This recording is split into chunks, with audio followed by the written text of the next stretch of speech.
End of the video, this is my best friend. Stay to find out why. Hey yo interneters, welcome back to another video, and today we're going to be learning how to do the Thumbaround release and talk about the issues that I face while learning this trick. A painful one. I want to say thanks to Simpleton and Brent for talking about this trick, and I picked up on it, and thanks to all of you who made suggestions in the previous videos. And with that being said, let's get right into the video.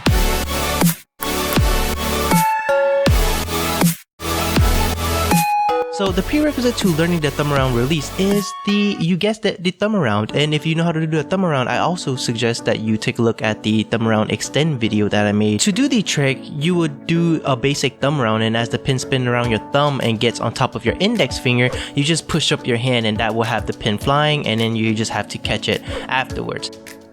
So starting off, I couldn't get the timing down. I did the Thumbaround, but I couldn't push the pin up. So the pin would just fall or roll off my index finger. And after about 100 of these fails, I decided to just focus on doing the Thumbaround and have the pin roll on my index finger. And I tried to balance the pin at the same time.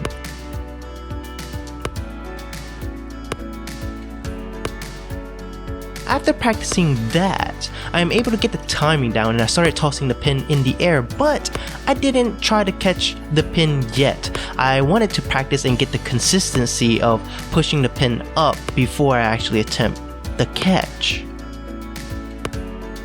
So after about 7 minutes, I decided I should start catching the pin now. Must endure the pain. And yeah, catching the pin wasn't fun if you're constantly missing it and it's slamming down your hand over and over and over again. And after you're able to practice catching the pin and having it slam your finger about 100 times, it should look a little something like this.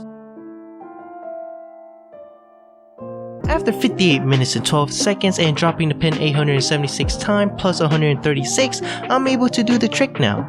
So a random tip is you don't have to catch the pin the way I did. I just prefer to catch it that way. I don't know why, but yeah, I think it just looked fancy, so I did it that way. If you enjoyed the video, and if you haven't already done so, please hit that like and subscribe button for more content. And also please remember to check out the Thumbaround extended video, because the prerequisite for that is just a Thumbaround. Who knows, maybe you'll be able to learn 2 tricks in one go.